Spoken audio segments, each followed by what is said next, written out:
to Nashville. I'm gonna make a splash. No, I'm gonna knock 'em dead. I'll be the only country singing star who can sing standing on her head. I'll play my ukulele at the Opry and make their hearts stand still. I'm gonna be a country star. I'm gonna be a country star when I get to Nashville. Welcome to Becoming Outlaws. This program engages celebrities, scholars, and diverse voices in candid conversations about following Jesus, defying societal norms, and exploring profound and often not so profound questions of faith.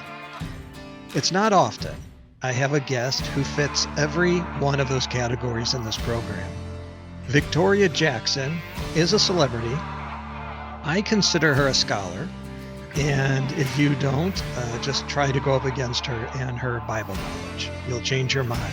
And she's literally known for having literally a distinct or diverse voice. She's a follower of Jesus. She defies societal norms and is often exploring her own profound questions of faith. Victoria, of course, is best known for her 6 years on Saturday Night Live. That ranged from 1986 to 1992. And in my opinion, that was Saturday Night Live's heyday. It was a big deal then. It's a bigger deal then than it is now. The casts were actually funny and not just liberal mocking machines. And it was the talk of schoolyards and water coolers the next Monday. This was before there were so many channels, so many streaming options, TikTok and YouTube and Netflix. So when you had a Saturday Night Live program, it was a big deal, and a lot of people watched. The staff she was involved with, they've become legendary. Steve Martin, Phil Hartman, John Lovitz, Dana Carvey. Her last few years there, she worked with the next crew of people that were the Chris Farleys, Eddie Murphy and such. My favorite skit, it's Toonce's The Driving Cat, and that theme song still lives rent-free in my head, where Victoria and Steve Martin and every Toonce's would be going for a drive, and the cat was driving the car. I know it sounds ridiculous. It was. That's what made it funny.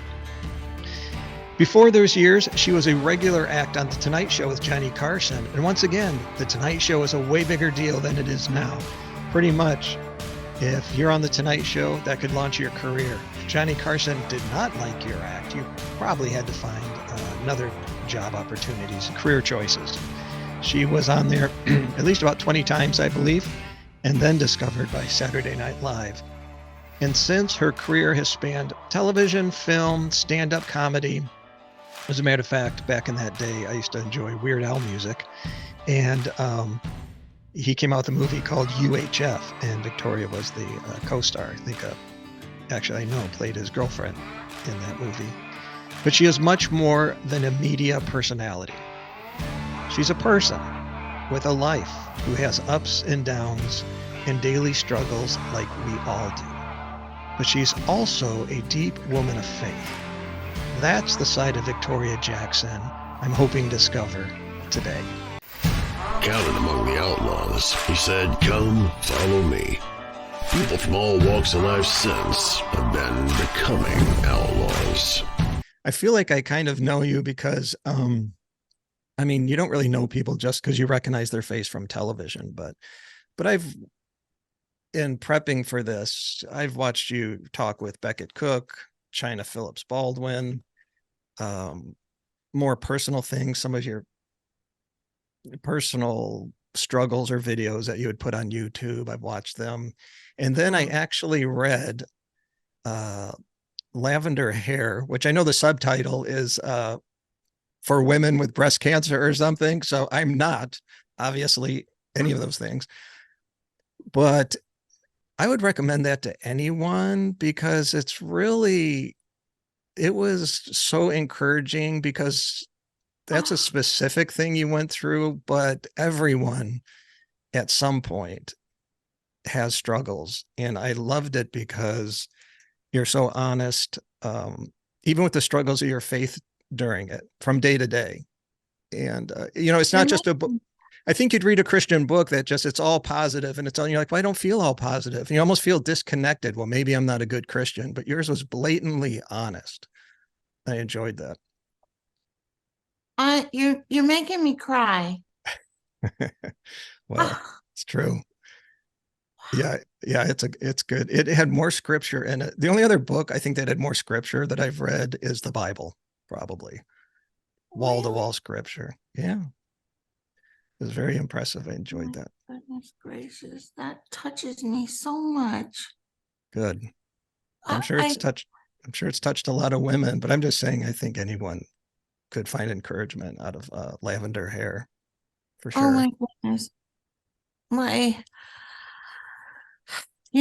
is so hard for everyone. And today I was trying to have a positive attitude. By the way, sorry, I have so much, what do you call that when you make your picture prettier?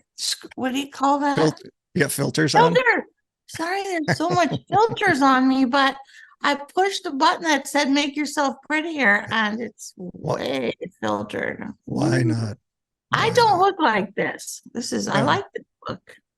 Yeah. Anyway, I think a popular filter now is like bold glamour. All the girls on whatever TikTok, they put on this bold glamour and you have no idea what they really look like. Well, I don't think you have a filter on at all.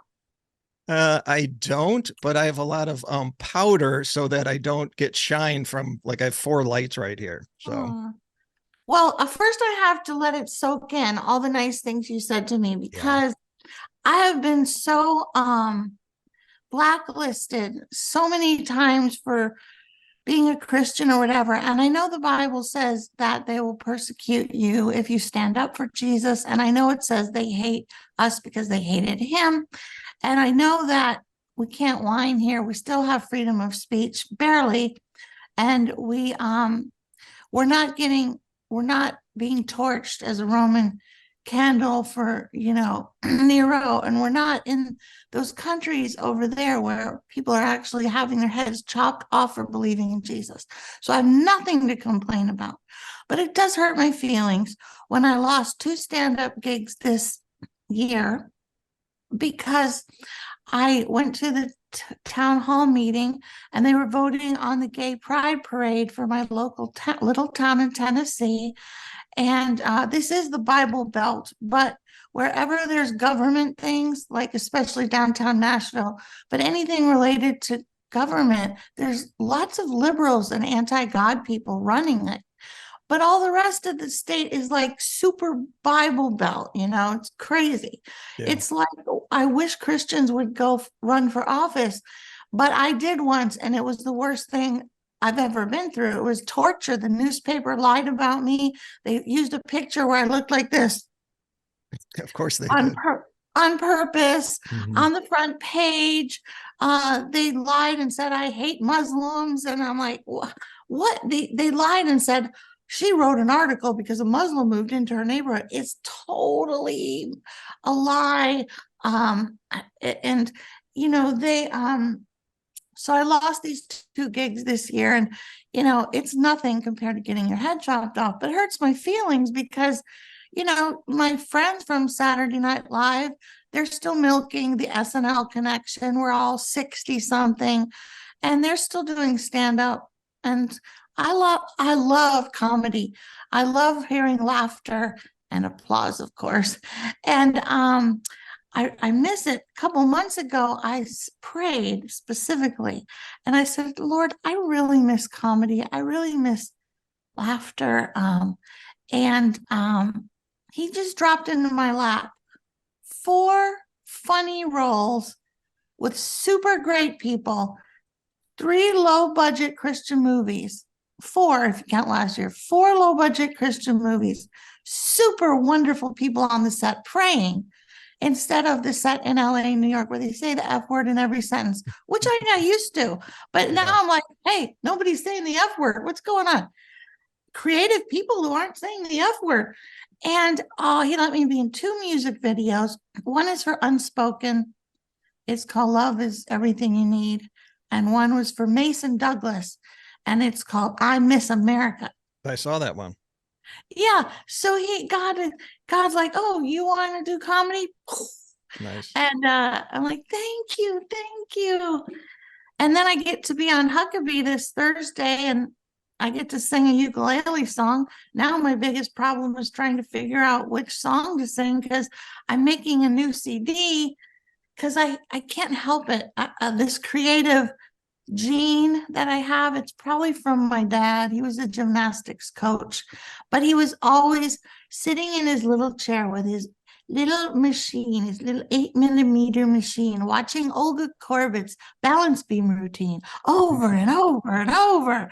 And I'm like, most dads don't do that. And he's like, Vicky, I think you should do a one-arm back walkover in the second line of your beam routine. Look, watch how Olga Corbett, watch this pose.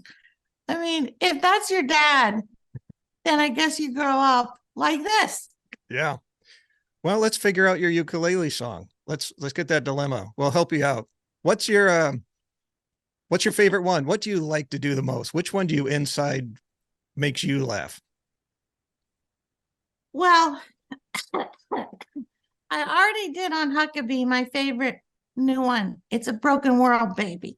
I already did that on Huckabee. And then I was thinking I would do lavender hair, but it's not funny. It's sweet. And then I was thinking I would do When I Get to Nashville, because it's the name of my album. But there's only one joke in it, and it's about Dolly Parton, and I'm not sure they would let me do that one. And then the other song is Minnie Pearl, which I just wrote with two friends of mine, Mason Douglas. And that one has, I don't know. I don't know. What do you think? Where's your ukulele? Oh, it's over here. You want Grab to it. hear Show the us. choices? There she goes. She's known for handstands and ukulele songs. Okay, you can edit out my big fat body walking over there. When I get to Nashville, I'm gonna make a splash. No, I'm gonna knock 'em dead. I'll be the only country singing star who can sing standing on her head. I'll play my ukulele at the Opry and make their hearts stand still. I'm gonna be a country star. I'm gonna be a country star when I get to Nashville. Well, everybody has a gimmick. I mean, Dolly Parton has 2 gimmicks. I'll have 3 because I can do a handstand. If Dolly Parton did a handstand, she would suffocate herself. I don't think it's too edgy. That's what she's known for. She wants to be known for that. So, Oh, so there's that choice. That's the end of the song. very good. So then the other song is, want to hear the other choice? Yeah, for sure. Lavender Hair. He sees me as softy, not heavy. He hears me as wise and not dull. He thinks that I'm super terrific when others think nothing at all. He sees me as funny, not silly, graceful as Fred Astaire, and he doesn't notice the gray. He said I have lavender hair. So you grew up Southern Baptist. Yes. And so if people aren't familiar with the denominations, the Southern Baptists, at least the old school Southern Baptist, were, and probably are, what I appreciate about them, one is hymns. I miss the old Southern hymns that we don't hear anymore. And the focus on salvation, not just 7 tips to positive living, but you can't leave a Southern Baptist service without having an invitation to receive Christ and whatnot. But how did that affect your life? Meaning, a lot of people say they're Christian, and even people online, I'll say things like, I'll talk about the religion of Christianity versus being a Christian, having a relationship with Christ. And then I get all kinds of negative feedback of people who don't explain, that I'm not very smart because I don't know the difference. Christian is a religion. You know the difference. When did you know the difference between you're just raised in church and it's your parents' or family's beliefs that this is something real to you? And then how did it affect your life and career? Well, when did you become a Christian? Me, my story is similar to yours, other than Saturday Night Live, meaning I was in a Baptist church, but I was in a traditional denomination when I was raised in it. And I would say by the age of 5, I was able to distinguish the difference that something's real. And even though you were already learning the Sunday school lessons, that there was an acceptance of asking Christ to have a relationship with you personally. Even kids somehow can understand that, because the spirit doesn't have age. And I don't think our spirits have age, really, when it comes to spiritual knowledge. You can be, when you're saved, you could be 80 and you're an infant and a toddler in the faith, or you can almost literally be a toddler and come into the faith. So I think that's similar to you. So to me, around 5, I would say, and then water baptized at 8 and whatnot. What denomination were you raised in? It was Assemblies of God. So it was a Pentecostal denomination, but back then, I think it was very similar, outside of a few doctrinal issues. I think it was very similar to yours, into the Baptist, where it was very salvation focused, and you couldn't wear jeans in church, and no swearing, no smoking, no getting divorced, no, it was a lot of no's. And not that those no's are wrong, but I think as you mature, you realize there's a difference between no's don't mean a lot to you. Living in the spirit takes care of those things. But I feel like I'm explaining it all. How was your experience? Because it's a long way from a Baptist upbringing to wanting to go to Hollywood. Yeah, it is. Well, I have a very similar experience as you. I think when I was 5, when I was 6, I learned to read, 5 or 6. And I always say that John 3:16, it just kind of came alive to me, I think, about that time. I realized that God was talking to me as an individual when he said, "For God so loved the world that he gave his only begotten Son, that whosoever believeth in him should not perish but have everlasting life." I thought, God's talking to the world, but he's also talking to me as an individual. I think when I was 6, I realized that. And of course, they always had the altar call, and we sang "Just As I Am" 1,000 times every Sunday and Wednesday night.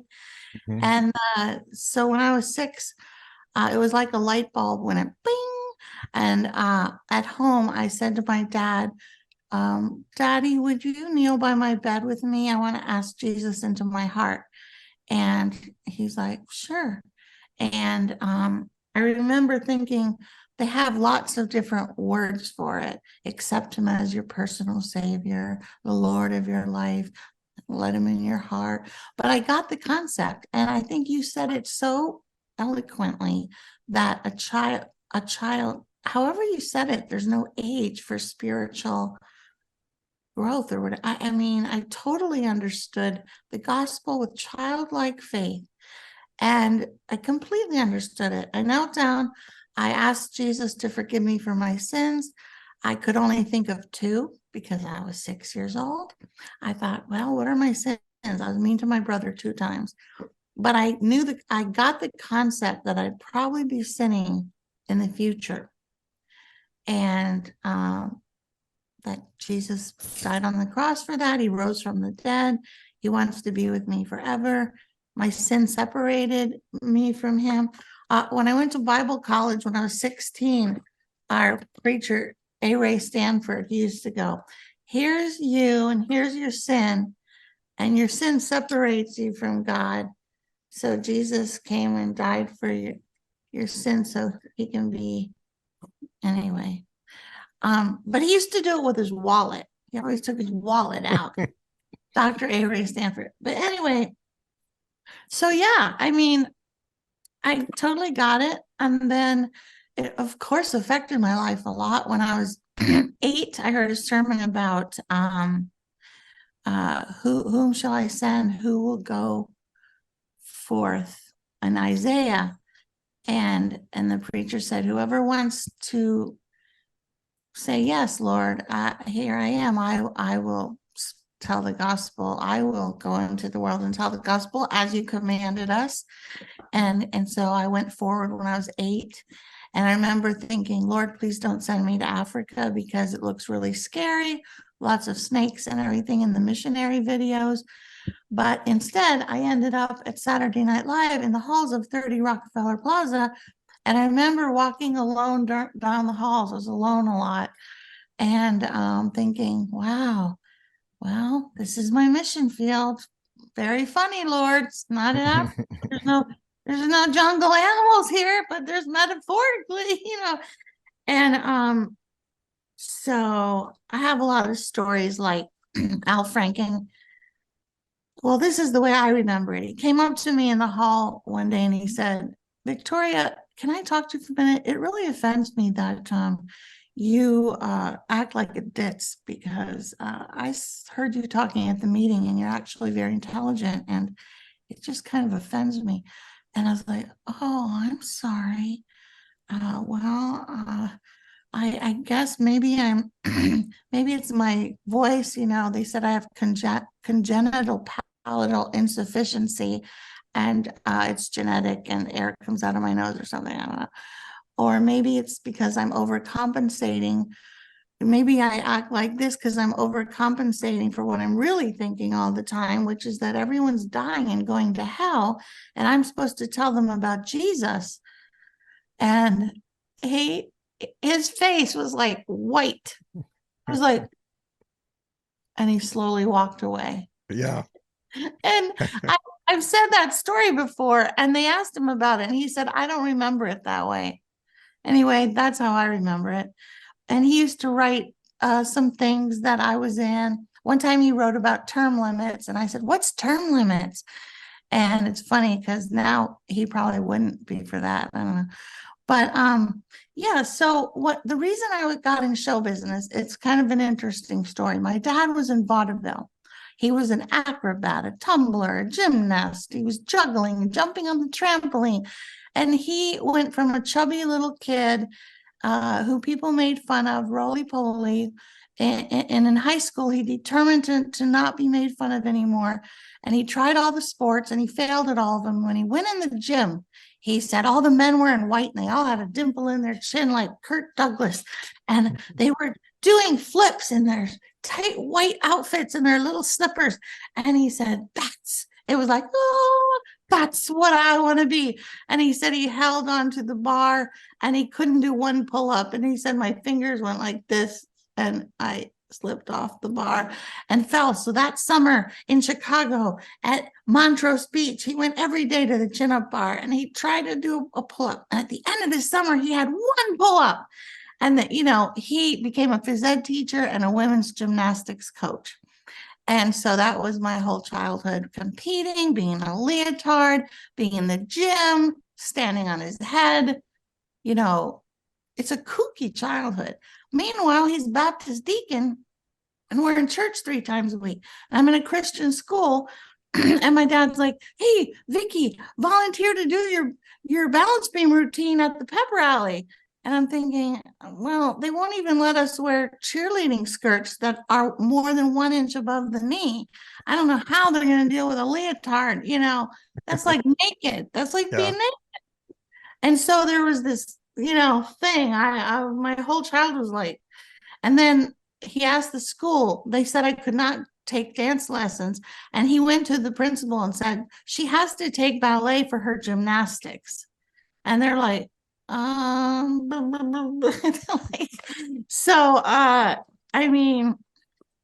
he was such a character and he taught me so much. He studied so in other words, he was a performer and then he got saved. At 35 years old, he became a Christian. So, and then because of my mom. So then he got passionate about studying the Bible. He studied all the religions. He had a book, The Kingdom of the Cults, and he would say, Vicky and Jimmy, these are the cults. Cult is a false religion. And he would read the Quran and compare it to the Bible. And he gave me that hunger to study the Bible. That's how it happened. Oh, so that's how it happened. Oh, so then when I was a teenager, he goes, "What do you want to be when you grow up?" And I said, "I don't know." And he goes, "Well, you should decide. The sooner you decide, the better you'll be at it." And I said, "Well," he goes, "if you could be anything, what would you want to be?" I go, "I would want to be Maria in The Sound of Music and marry the captain and live in a mansion with 7 children in matching outfits, sit on the mountain and play the ukulele and harmonize with my children." And he goes, "That sounds like an actress." And I never thought of it as a thing. I thought Maria was magic and I wanted to be her. And he's like, "Well, I don't recommend show business because Christianity and show business don't mix very well.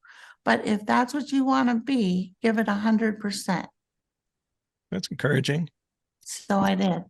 Hey, Victoria, before you go on with your story, you mentioned the book Kingdom of the Cults, and then you mentioned Sound of Music, which I also grew up on. I know I learned a ballroom dance in college to Edelweiss. I know it's embarrassing, but it's true. But I just want to give you this is a factoid. I think you'll enjoy it. You like to learn. I know that. Did you know, and this has to do with a cult. Do you remember the Heaven's Gate cult where the mass suicide in California? And the leaders were Doe and T. I don't know if you remember that. The main guy at the end, well, they were Marshall Applewhite. And then there used to be a Bonnie Nettles, I think her name was, but she died before they all did the suicide. But their nicknames in the cult, they were only to be called Doe and T, not Marshall and Bonnie. And literally, it's because he liked the Sound of Music. And they named their cult names after Do Re Mi, that song in there. Do Re Mi Fa Sol La Ti. Yeah, Do and T. There you go. There's a random factoid for you. That is interesting. And bizarre. And bizarre. So anyway, sorry. That was a side note. So I'm also a little bit like your dad. I read that book. I actually, on a shelf here, I have an updated version. Walter Martin, I think, is the author. Kingdom of the Cults. So what led you to Hollywood then?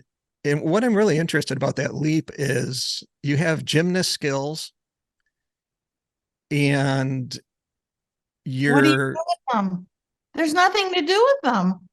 Yeah. The only career for a gymnast, because you peak at 14, is to be a coach. Like Nadia Comaneci, she was the best in the world. She won the Olympics. She was the best, 10.0, first time. She's a coach. Right.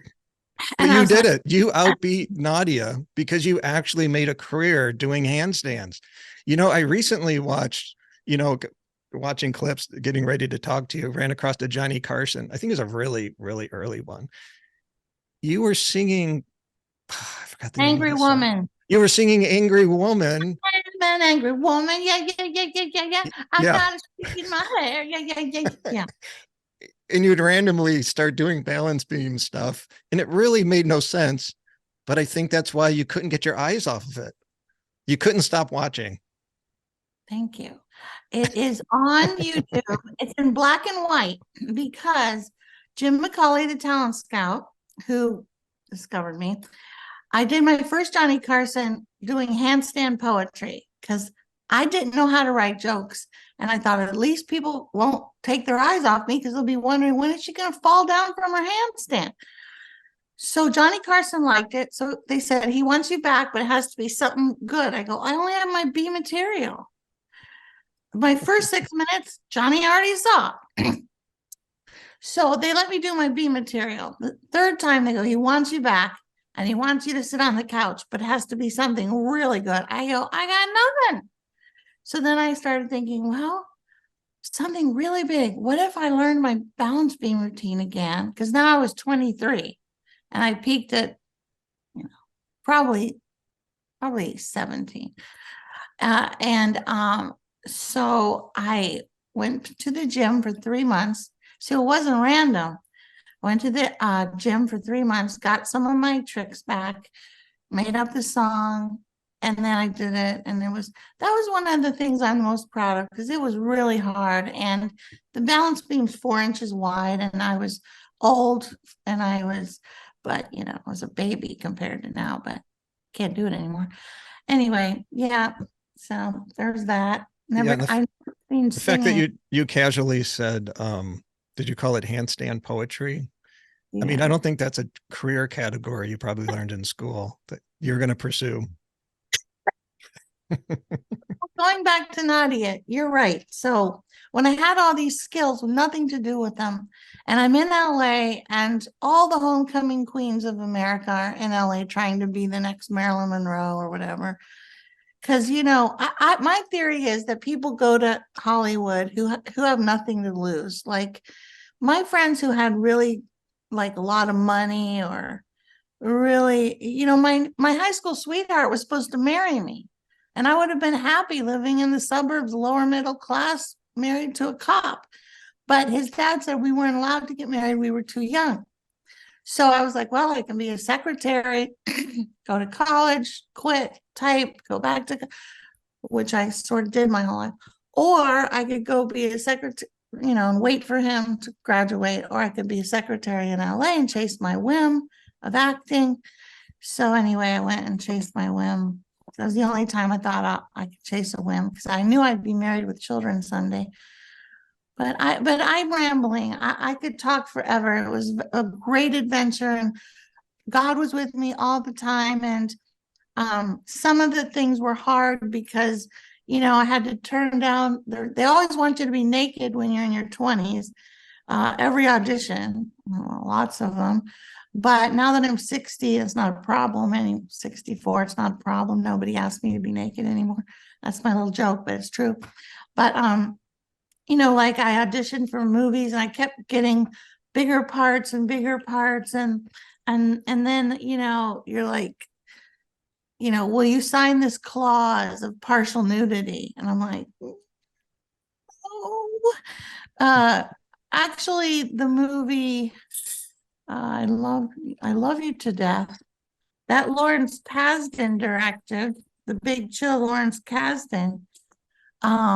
That movie, I did sign the paper, which is dishonest.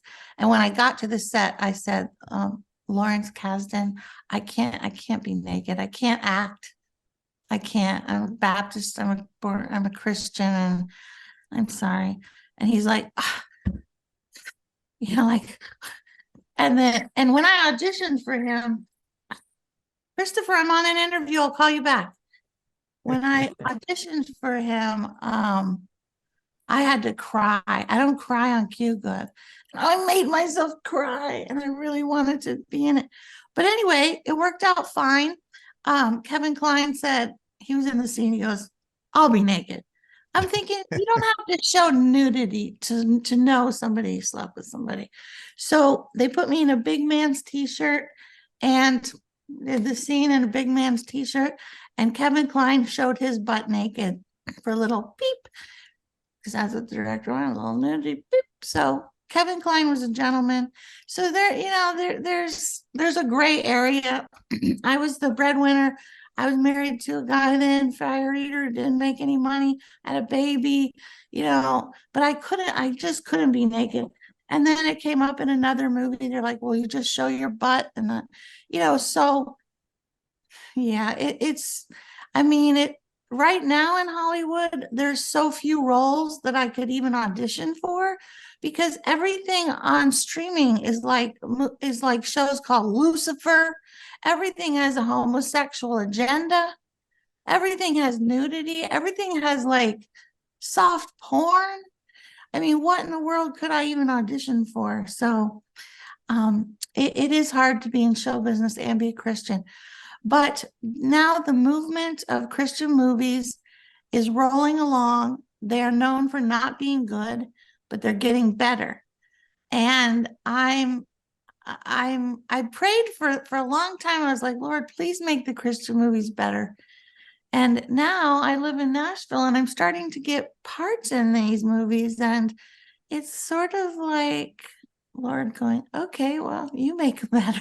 You have hands and feet and a funny voice. You don't make that. I don't know. Anyway. They're getting better. Even the Hallmark movies, everything has an audience. Like, I think they're horrible, but some people think they're fantastic. I can't watch them. I would rather watch what's that thing on YouTube? I'm addicted to YouTube. That channel where he has all of the people, the drug addicts from Skid Row. What's that one called? I don't know. I love hearing about, like, my personality is really happy, but I'm drawn to entertainment that's the opposite. I guess I have enough happiness or something. I don't know. It's called Soft White Underbelly. Okay. Have you heard of it? I haven't. It's like a heroin addict, and they tell their life story, and you're like, man, they didn't have a chance. Look at their childhood. No father, drug addict mother, molested as a child, and you hear these stories, and it's like, there's a lot of sin in the world. And that's why I wrote the song, It's a Broken World, Baby. Right. Well, I think you're drawn to them because it's real. Mm-hmm. I don't prefer to really like read fiction. I don't have time. I like to read nonfiction, something that's real people, biographies, learn something. Okay. For instance, Maria Bamford. She's an atheist and she's one of my favorite comedians. Her mother was a Christian. Speaking of cults. Right. But this fascinates me because I met her once, and I feel like, how could I explain to her that Jesus is real? Like, what would be the magic? And I think it's up to the Holy Spirit. I think it's supernatural. Faith is a gift, and only the Lord can save someone. Well, all we can do is love them and, be a good testimony, or show them the Bible. If they read the Bible, they will understand. But I like real stuff. Yeah. Like you, when I was younger in the church, you have the revelation that leads to salvation. And then phase 2 is that leads to, at some point, you feel called, and called to what is the question, but the call to do what it takes to have other people experience what you did. And that's a life calling. And when I was younger, I thought, well, that means I'm going to be Billy Graham, or I'm going to do something. You just view ministry as you see it in front of you. Mm-hmm. Where in retrospect, really, it's just seed planting. I think ministry in your life is, what you've done is live a real, authentic, personal faith, and then that influences in a dark world. So you maybe intentionally didn't think that when you're going to Hollywood, but it sounds like you did see it as a mission field, but not to separate yourself from the world, or no one ever gets the influence of it. Just live a life, be true to your faith and your personal relationship with Christ. And then as the opportunity arises, you have a reason and an answer ready for your faith. And then that's the seed planting, and that you're really Johnny Appleseed your whole life. You're not Billy Graham. Yeah. That's good. That's good. And I think along that line is, I was taught the opposite. When I was in youth group, I thought, man, I'd never be a good minister, because they'd be like, you have to go, let's all go to Taco Bell and witness. Let's all go ahead and street witness. I'm like, that would never convert me. And I feel like it's weird, and it's great. Some people need to do that, and it works for some people. But for me, I became comfortable with be ready when if someone hasn't asked a question, they're not ready for an answer. That's good. By the time somebody asks a faith question, they're ready to hear an answer, and God will put you in their path to answer it for them. And that's kind of been my thought on the Christian life. And as I look at your life, that kind of seems to be how it flows, mixed with ukulele songs and standing on your head and everything. Well, you know what? I have so many thoughts on this topic. Jesus said, go into all the world and preach the gospel to the Jew first and also to the Greek, make disciples. And so that's a command. So there's a lot of religions don't proselytize. And I didn't proselytize when I went to work at Saturday Night Live. I tried to be on time, know my lines, be a good professional, and then, sometimes if, somebody, one time they were writing a sketch about a gay thing. It was in the 80s. It wasn't as big as now. And the writers were all talking about a joke or something. And I saw a Bible on the shelf. I took it down and I opened to Romans 1 and I said, well, you know what the Bible says about homosexuality? I said, it's in a paragraph equal to the sin of gossip. Right. And I said, and I read it out loud, gossip, adultery, fornication, homosexuality, all the sins that are in the world. And they're like, Yeah. and so, but my theory about witnessing is that, God made us all unique. And I love how you explained witnessing, but my father was a good example to me because he was a women's gymnastics coach. Okay. So one day in the gym, Maureen Fowler was doing her beam routine. My dad's going, straighten your knees, point your toes, because that's what you say all day long when you're a coach. That's why I don't want to be one. Straighten your knees, point your toes. Like, how many times have I? And so Maureen, they were talking, and he goes, Vicky, come here. He couldn't remember anything, names or Bible verses or where they come from. He goes, Vicky, quote John 3:16 for Maureen. And we're in the gym in leotard, chalk on our hands, sweaty, Miami, Florida. And I go, I quoted it. And I said, you don't know John 3:16? And he goes, she's Catholic. And I go, Catholic people don't know John 3:16? And then she goes, no, I've never heard it before. Okay, cut to years later, I'm doing stand-up in North Carolina. Someone says, there's a girl here, a woman here wants to say hi from your childhood. She's wearing a hat. And I said, oh, okay. So I see her, she's wearing a hat and long hair. I go, Maureen Fowler, what are you doing here? Oh, I live here. I heard you were doing stand-up here. Wow, what are you doing here? She goes, I got to tell you something. We go in the custodian closet with the brooms or whatever. And she takes off her hat and her wig. And she says, I have breast cancer. And she was bald. And she's like stage 4. And she was 36 years old. And I go, oh, no, I didn't know that.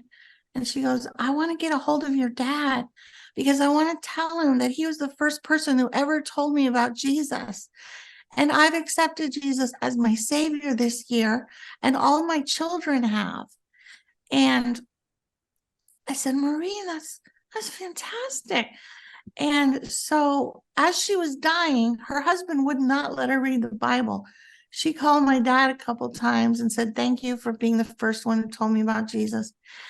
And then I sent her Bible verses about, we'll have a new body in heaven, and all the verses about life after death. Death wears thy sting, the grave wears thy victory, or whatever. And because her husband wouldn't let her read the Bible, I would send them in the verses in letters, and her brother, Bill, would read the letters to her on her deathbed.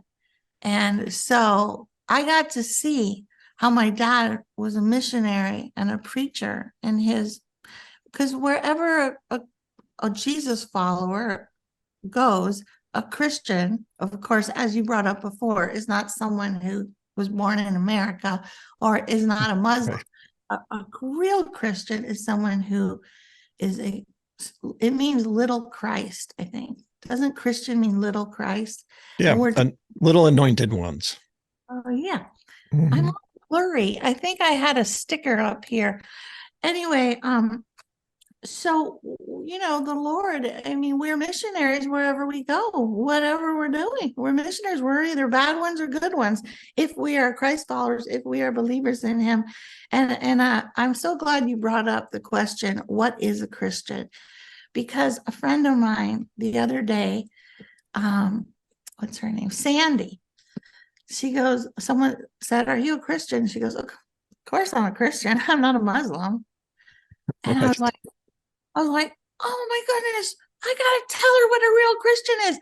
And I'm trying to think of how to start the conversation, you know. Yeah. So anyway, So you're what? so fun to talk to. Oh, so much in common. My daughter just wrote this book. This is my daughter. Fighting shame with the word God, ashamed. Very nice. Yeah, this is her fifth book. She works for Lifeway, and she's a Christian writer and speaker. I got some of her books over here, but yeah. Nice. So what projects? I know you're working on some stuff now. What's going on with you, like career wise?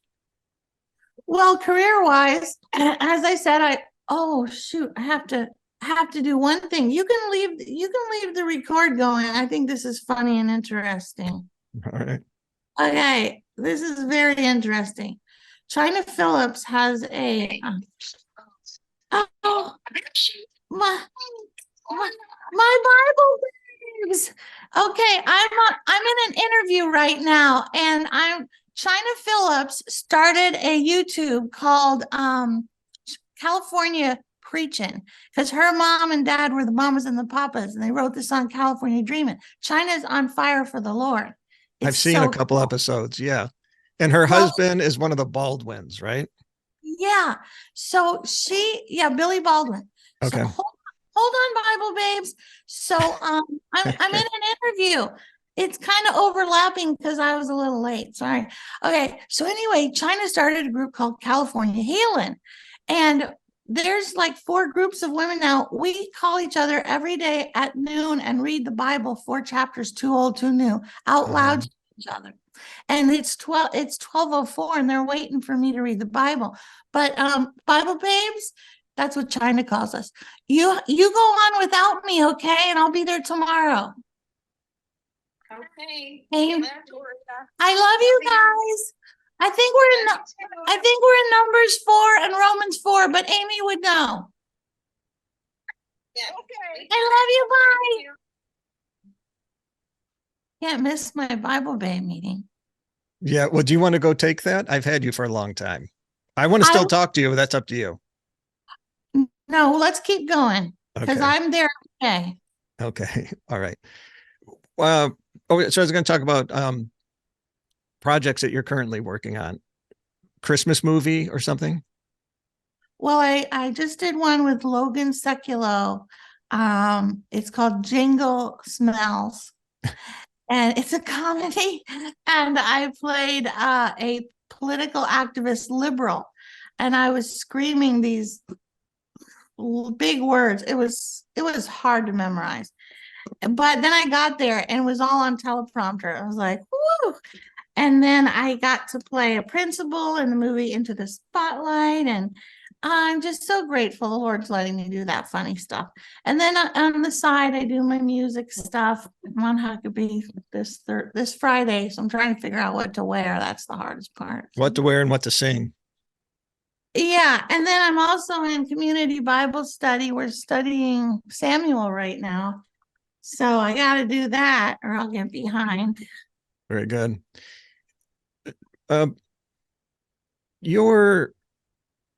Let's talk a little bit about your breast cancer situation.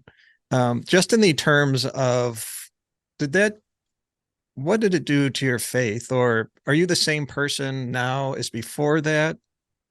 How do you view that whole time period where you're faced with mortality? Because I'll start off by saying this. I've said it on other podcasts. My favorite scripture is, as much as I like to have fun, and this scripture sounds daunting, is Ecclesiastes saying that it's better to be in a house of mourning than a house of feasting. Your day of death better than your day of birth. And it all sounds backwards, but if we're having a great life all the time, you don't reach out for help and you don't think you need it. And, it's a broken world, as you say in Sing, but sometimes that broken world leads us to Christ. Wow. I love talking to you. Okay. We are so like-minded. I mean, yes. When I had cancer and I was laying in bed on chemo and I was too weak to lift up the remote to change the TV channel, I was singing Psalms 23 out loud. And I've never felt closer to Jesus. And I never felt Jesus was so real. And I was like, wow, this is really real. My faith is real. I really believe he's standing right next to me, holding my hand. I drew a picture of it and I can't even draw. I felt like he was standing right next to my bed, like standing there.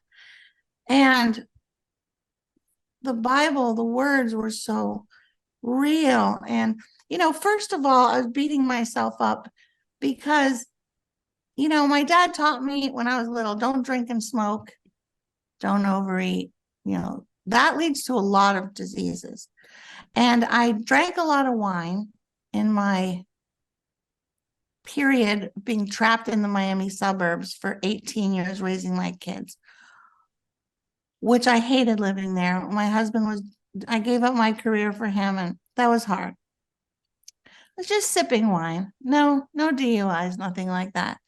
But, when you have cancer, you're like, well, I deserve this. I shouldn't have drank wine, or I shouldn't have had secret cigarettes in my dressing room at Saturday Night Live. I never smoked in front of anyone, never smoked in front of my kids. I secretly was trying not to get fat and was a nervous wreck. And, so all my sins flashed before me.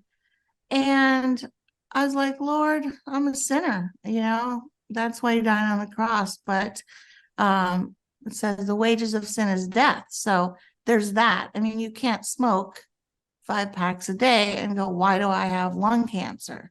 I mean, seriously. And so there's that part of the breast cancer thing. There's like, they say breast cancer comes from sugar. Well, I'm addicted to sugar. I chewed bubble gum all through my 20s because I was trying not to eat, because I was trying to be skinny so I wouldn't get fired from TV.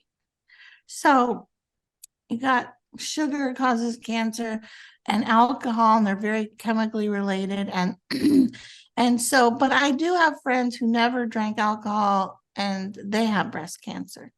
So, there's that. But after you beat yourself up and you're like, you know what? My other thought was that I've never had a terrible tragedy. I go, it's about time. I was 57. I was like, you know what? I've had a pretty blessed life. It hasn't been, perfect. I was raised in pretty much poverty, and, I was poor, and I've been held up with a gun. The Lord protected me. I mean, I've been through stuff, broken hearts and stuff, but being lied to and, betrayed, and that's pretty hard. But I thought I never really had one of these cancer, tragedies. So I thought it's about time. It's about time. My next thought is, I've never been closer to the Lord. My faith was real. I wrote the book selfishly because I was bored and I wanted a creative outlet. But my real goal in everything I do is to tell the gospel, to tell people that Jesus is God and he's real and he's the answer to everything. And I've been looking up my old Saturday Night Live things, and when I was the Christmas tree handstand, I mentioned the Lord. When I was on the update desk with Dennis Miller, I mentioned the Lord because the joke was, Dennis, I have my priorities straight. Number 5, I'm a news reporter. Number 1, I'm a mother. Number 2, I'm a Christian. I knew I should have said Christian first, but it would have ruined the joke. The joke was I took my baby to work and filmed her as a reporter instead of, anyway. So what I noticed is that all through my whole life, I have tried to do Proverbs 3, 5, and 6. Trust in the Lord with all thy heart and lean not unto thine own understanding. In all thy ways acknowledge him, and he shall direct thy paths. So I've tried to acknowledge him in a handstand, in a ukulele song, in my stand-up act. And even when people would have said, don't do that, don't sing about Jesus in a comedy club, the Lord's just, and he shall direct thy path. He is directed in this great adventure. If you're a Christian, he gives you such a great adventure. And I mean, like, I'm still getting to do comedy against all odds in a world that's trying to shut me up, trying to blacklist me, and he's still letting me not. A lot of times I think, if it's the end times and we're sitting in a jail cell, I picture this a lot because we're losing freedom of speech as we speak. I've been kicked off YouTube and everything. So I think about sitting in this jail cell with rats running by and someone catching it for dinner. And I think about me being with a couple other people and us trying to read the Bible with our brains, like saying what verses we remember. Like if we all say the verses that we've memorized, we could kind of put together the Bible, and that would, God's word would carry us through that hard time. Of course, we could make up funny ukulele songs about rats or something. But I think about that, like I'm prepared, ever since I was 6, and I trust the Lord, like whatever he's got, I trust him. And like when Stephen was being stoned to death, sometimes I think that the Lord maybe made him not feel the pain. I mean, when I accidentally cut my wrist in the dishwasher, my body went into shock and I didn't feel the pain for a long time. So I was thinking maybe the Lord, when you're being burned at the stake or something, makes you not feel. I don't know. I just trust him. I think he loves us, and it's such a brief, like the Bible says, our trials here are so brief, and the weight of glory of what we're looking forward to is so big. But I don't know if I answered your question. Oh, so the cancer thing. Yeah. So you would think I would quit eating sugar because I had to go through double mastectomy, chemo, radiation. And I didn't eat sugar. Like I remember when I was counting how many bubble gums I had a day, no wine. And I was like, I had 2 bubble gums today. And I looked really skinny in 2017, maybe. And then gradually, as I fall back into taking health for granted, and I'm back to, lollipops and, being not as health conscious. I mean, so it didn't make me a strict, I always ate healthy fruits and vegetables. I always did that. But this is my vitamin drink. So, so spiritually, I think it made me a little bolder to witness. I was already bold, but it made me even bolder. And this is what I said through the whole year of chemo treatment and stuff. For me to live is Christ, to die is gain. Absent from the body, present with the Lord. It's a win-win. Yeah. It would almost do, this sounds weird, but almost do everyone a favor if they had, well, it's when we're faced with our own mortality, or some people we care about mortality, that we take life serious. What if this was my last day? Was my life meaningful? When I was about 23, I had a brush with death, and it changed my whole life. I was a believer, but then it was like, well, what if this is my last year? So then all my career choices became based in that frame of mind. And then I've lived like that ever since. What if this is my last month? How would I want, if I end up stuck in a hospital, it's my last day, would I wish I would have lived the last month differently, the last year differently? And there's a bit of morbidness to that, but I think that's what scripture teaches us, is that you're not promised tomorrow. You live one day at a time, and you live it to its fullest today. Yes, scripture does teach that, and I have lived that. I have lived every day as if it was my last. My parents were so good. They taught me I don't take anything for, I appreciate every moment, and I take every moment seriously, and every word that I'm saying, and my parents they taught me that. Hey, if you want to know why it's blurry, why I'm blurry besides the filter, I have these stickers, my address I put on my, camera because I got hacked before. Oh no. I was eating a lollipop late at night, like my 7th one, and I was watching something. 7. Yeah. 7 is a holy number. If you're going to eat 7, if you're going to do them, you might as well eat 7 of them. Wasn't alcohol. And I was like, on my 7th one, it could have been my 13th. I don't know. And this man's voice came out of my computer and said, wow, really pounding down that sugar, aren't you? Wow, that's creepy. And I went, and I thought, do I have a movie on it? And then I realized somebody was watching me, so I slowly closed. So that's why ever since I put stickers on there, and then I take them off and it's all blurry. Thank you for what you're doing. I'm super impressed. You have a beautiful golden heart, and you really blessed me today, and I'm so happy I met you.